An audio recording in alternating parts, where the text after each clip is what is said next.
Hey everybody, welcome to another episode of the Fantasy Football Start Sit and Touchdown Predictions. So if you're in a touchdown-only league, I got you covered. Nobody else really does that, at least as far as I've seen on YouTube.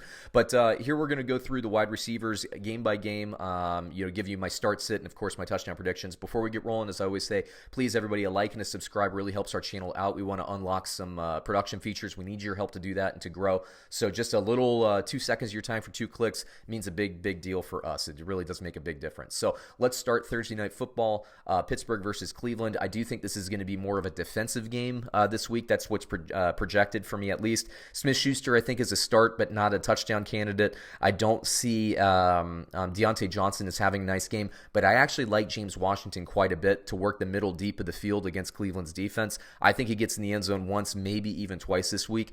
So he's one of my favorite, waiver wire scoop up and plays if you're desperate for a bottom flex. He's also a favorite daily fantasy play of mine this particular week. Cleveland, Odell Beckham, I don't have projected well, but I think this is the time of year where Baker Mayfield starts playing a little bit better. I do think Mayfield, even though I don't have him projected in terms of my computer, I don't have him projected to throw for 2 touchdown passes, but I do think he will get 2 touchdown passes. Beckham, could he get it? I don't know. It could be a guy like Kareem Hunt, but I do think Beckham is definitely worth a start here.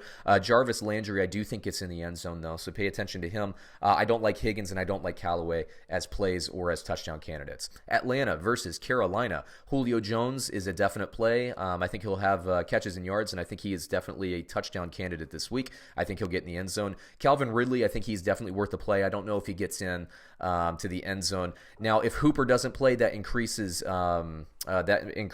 Calvin Ridley's value in my book. But, it doesn't look like he's going to play this week. So, if Hooper doesn't play, I would say Ridley is probably more of a touchdown candidate this week, so I like it there. Carolina, I actually like DJ Moore and Curtis Samuel this week. I think both could potentially get in the end zone.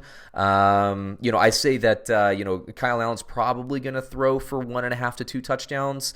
I think Moore gets one of them, and the other one either goes to Samuel or McCaffrey or Greg Olsen. So, but either way, I would start Samuel if you're desperate for a waiver plug-in play. He's a good one for that, and also a daily fantasy rotation.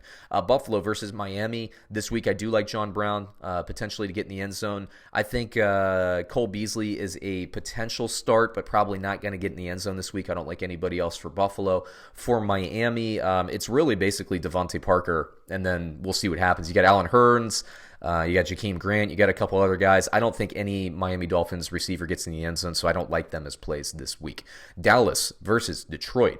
I actually have Amari Cooper having a really nice game. I think he gets in the end zone 2 times for Amari Cooper. I have Gallup and Randall Cobb as start-worthy players as well, although I think they're more yardage accumulation guys, but I still would start them. So again, if you're looking for a waiver wire, Randall Cobb might be out there for you to play.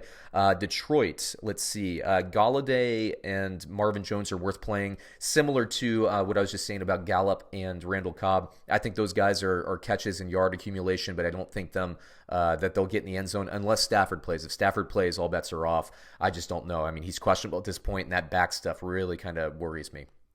Denver versus Minnesota. Cortland Sutton, based on volume, I think you can make the argument to play him. I have him on my team. I'm going to sit him. I don't like it. The projection is that he's more likely than not to catch a touchdown pass. Let me just take another look at their new quarterback. I believe is Brandon Allen. We have another young Allen quarterback in the NFL now. For Minnesota, I don't like the wide receiver projections. I think it's more of a running game for Minnesota this week.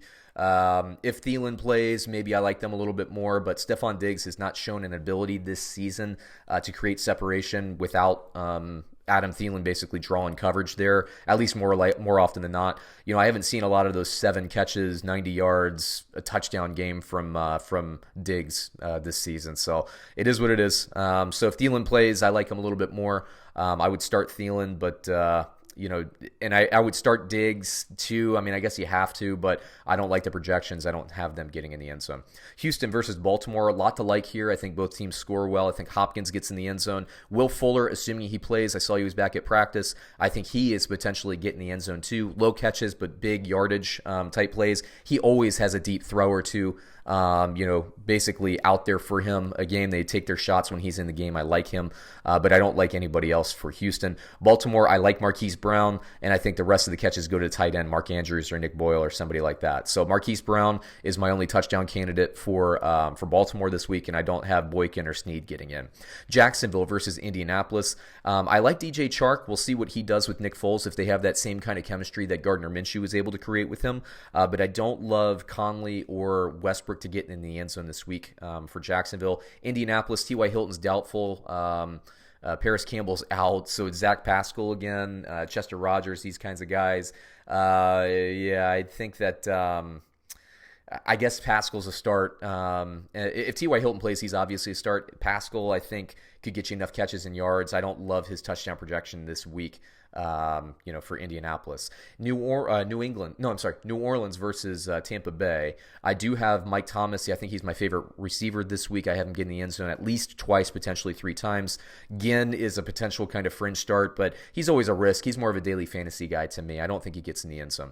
Tampa Bay, I actually do have Mike Evans getting in the end zone, although he kind of laid an egg the last time these two teams played. We'll see if Lattimore can play this week. But let's see. So Tampa Bay, Evans, I actually do have getting in the end zone at least once, and Godwin I have getting into the end zone at least once as well. I don't like anybody else for either of these teams. The Jets versus the Redskins.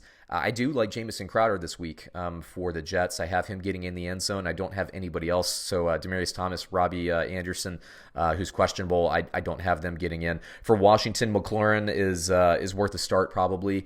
If anybody's going to catch a touchdown pass this week for Washington, it'll be him.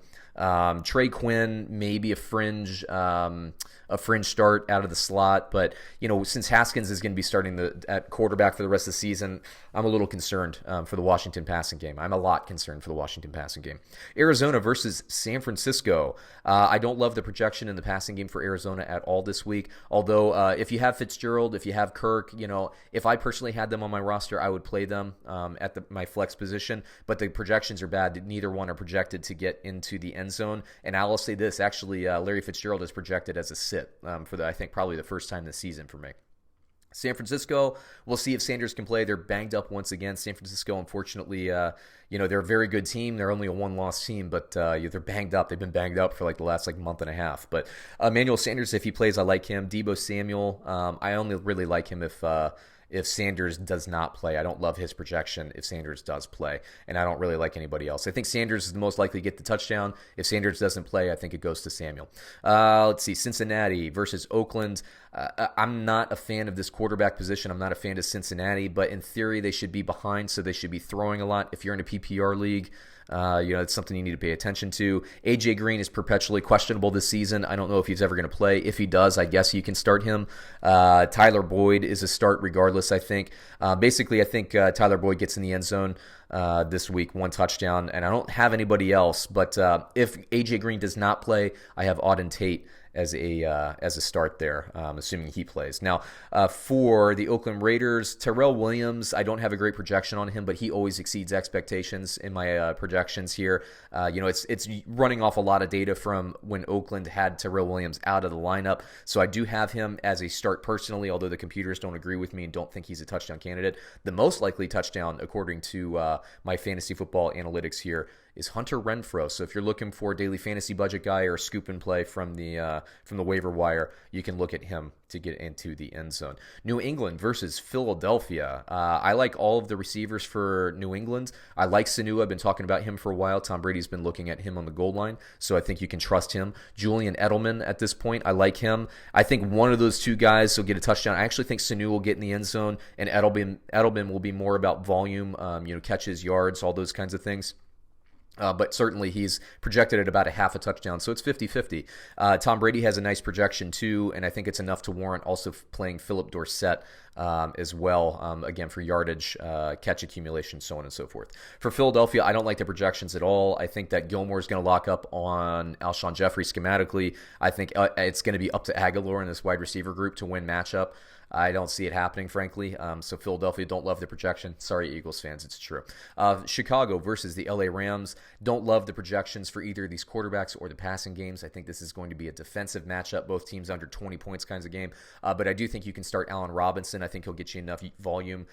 He's projected about a half a touchdown, so if there is one that goes, it's going to be to Allen, I think, Allen Robinson. For the Rams, I do think Cooper Kupp bounces back, although the projection isn't great on him. Robert Woods, I think, will have probably the best game of the wide receivers, so I think he's the most likely to catch the touchdown. Brandon Cooks is going to be out, so that means Josh Reynolds. But really, I think when that happens, I think it really means Gerald Everett will catch more, but we'll talk about that on the tight end video. Last game of the week, Monday Night Football for the Kansas City Chiefs. I think you can start a lot of Chiefs this week. I think they're going to be pissed off.